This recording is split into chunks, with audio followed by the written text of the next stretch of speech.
Hi guys, this is Elizabeth Quam from Getty Grove, and I am today talking about hogs.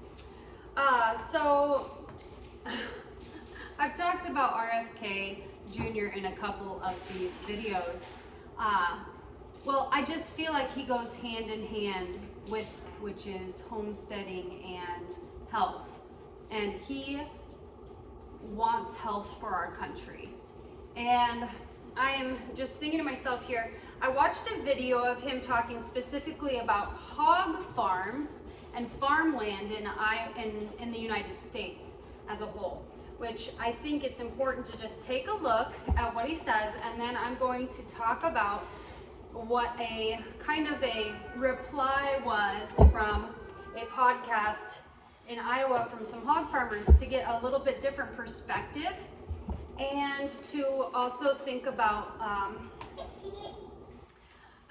him as a candidate in a whole, and how I want to specifically highlight a comment that I thought was fantastic. I couldn't have said it better. So I want to talk about that comment too. In Sherwood, Connecticut, on Sherwood Island, there's a little woodchuck hall. Shirley Troubadour asked a question about why Gates and China are being allowed to buy up all the farmland in our country. And I'm going to tell you something that I had an experience with.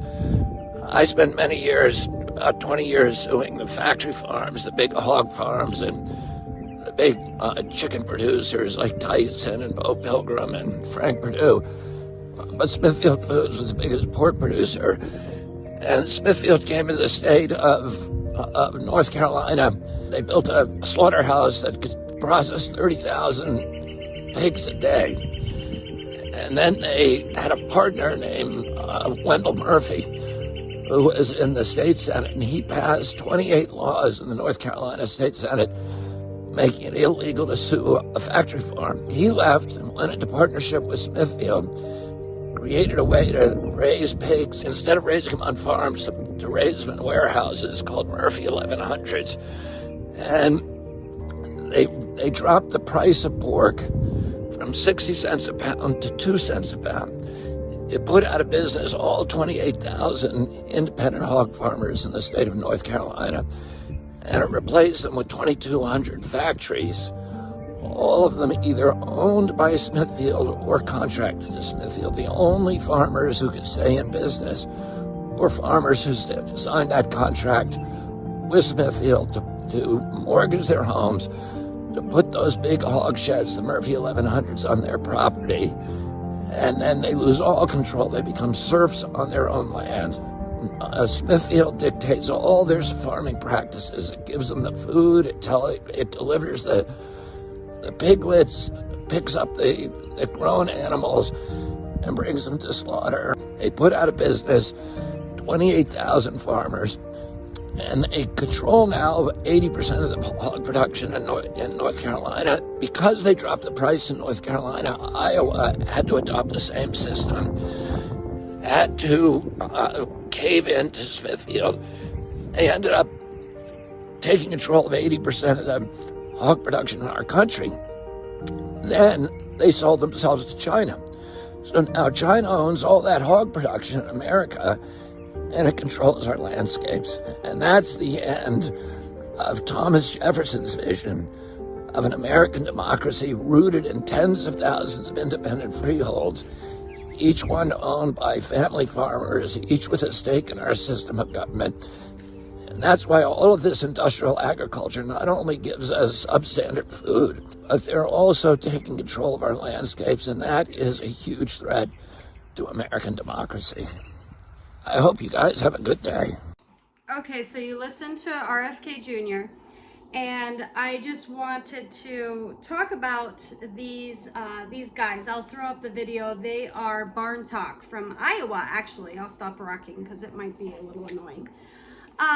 So they were basically offended that they were considered serfs. They feel like they make a lot of money on their farm, and that they enjoy the check, and they enjoy not having to really run a business, the business side of things. So and they farm for one of the from what I understood. They farm for one of these big corporations. They also said some of those facts were not quite correct from RFK Jr., but I liked what this one girl said. And how can the big takeaway from his message was basically that China owns some of these large corporations that own our processing plants, which is concerning. But yeah, yep, the art supplies. Yeah, art supplies. We'll open it in a little bit, mister. Okay, so I loved what one commenter said, and I'll throw this on the screen. She said, "What a great discussion commentary. I know nothing about agriculture and farming. I found this video because I am supporting RFK Jr.'s candidacy, and I watch and listen to everything I can find out on him, good, bad, and indifferent. I don't agree with his positions on everything, but the sense I get from listening to him is that he is passionate about the issues that are important to him, that he doesn't talk about the topics that he isn't informed on, and that he is absolutely willing to hear any and all knowledge, especially info that might cause him to update or change his take on a subject. Reach out to him, have a conversation. So many of us would listen intently to a discussion between the three of you. Amazing things can happen when bridges are built." And I think that she has the exact approach that I believe that RFK Jr. would, it's nice to have a sensible candidate that seems like he would listen to people and that he would actually change his stance on something. Now, I believe that he couldn't explain all the details within a 3-minute video of it. And I know that listening to Joel Salatin, it's about the regulation. A lot of it has to do with the regulations that those people that actually do want to own businesses and not be serfs on their own land, or employees of these companies, basically. Those people are basically, they are suffocated with the inability to do that because of all the regulations. But what's keeping it from happening are all sorts of regulatory things. No, you can't have chickens in your house. Chickens are dirty. You can't buy milk from a farmer unless it comes from a bottling plant. A farmer can't sell cheese. You can't butcher a chicken. You can't make sausage from a pig and sell it to a neighbor because it's got to be in a $500,000 quintuple permitted agriculturally zoned prohibited facility full of stainless steel and rebar in which an inspector can sit there and push a button and stop it if there's anything that, and so it's this, I call it a food inquisition. As we're moving forward, there's a food inquisition in this country that doesn't recognize the inherent relational transparency of local food systems. If you can't sell it, how are they going to buy it? Black market. So if I did this under the radar, okay, Mm-hmm. so I butcher a chicken in my backyard and the neighbor comes over and buys it from me, okay? It's legal for him. It's legal for him to buy it. It's not legal for me to sell it. But everything else in society that we've determined as a controlled substance, a hazardous substance, the prohibition is both on seller and buyer. Right. And I don't want to go down that rabbit hole either of I'm a pretty libertarian, drug, let it all go. But without regard to that, the prohibitions are equal on even possession. If you want to have a ton of cocaine in your house, even if you just want it over there in the corner on a pallet, yeah, I've got a ton of cocaine here. What's wrong with that? You can't have that. Right, all right. Right. But when it comes to food products, the prohibitions are only on one side, and they don't include if you give it away. So if it was really dangerous, you shouldn't be able to buy it, you shouldn't be able to possess it, and you shouldn't be able to give it away. Now, regulations are good in some respects, but we regulate some things that really should be of pause to regulate, and then we don't regulate some things that should be regulated.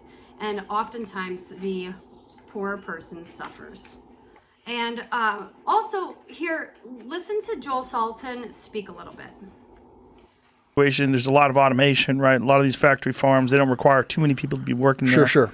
You would require much more people. You'd have to manage these animals. You'd have to do it sort of along the lines of the way that you do. Yeah. How many more people do you think would be involved in a large-scale farm?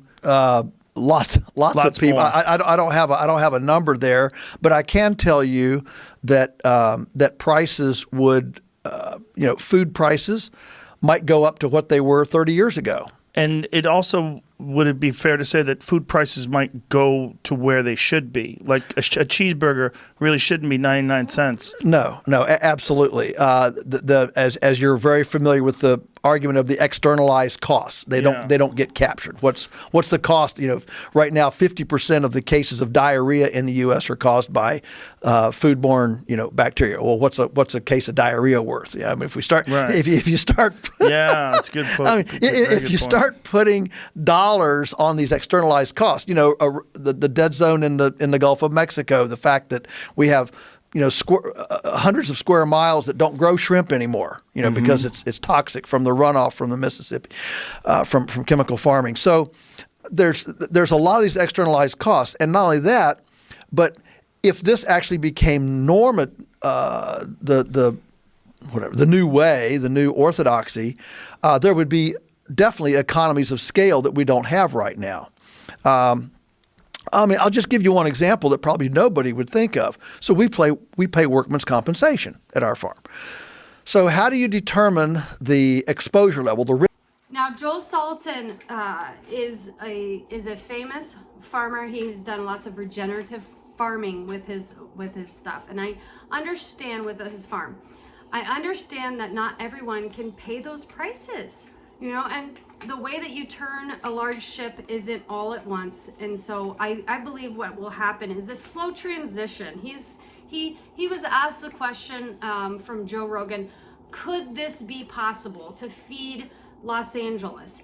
And yes, it's possible, but you pay more for food. Well, you want to pay more for food or pay more for healthcare and quality of life depreciation. But you can't impose it on everyone, because some people are just trying to make ends meet, and they will decide to use their money differently.